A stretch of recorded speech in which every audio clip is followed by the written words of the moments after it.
Current resource plans forecast staggering demand growth over the next decade, driven by the expansion of large loads.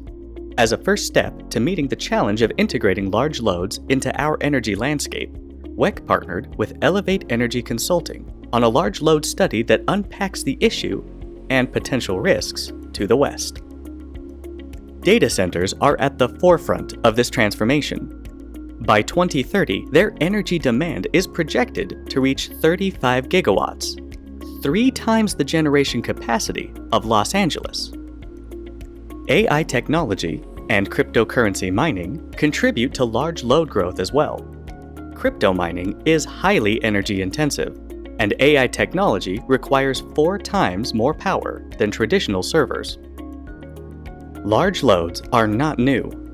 Traditional large loads, like industrial manufacturing, have been around for years, but the scale and needs of new large load centers and aggregated large loads, like electric vehicle fleets, are some of the elements reshaping our energy landscape.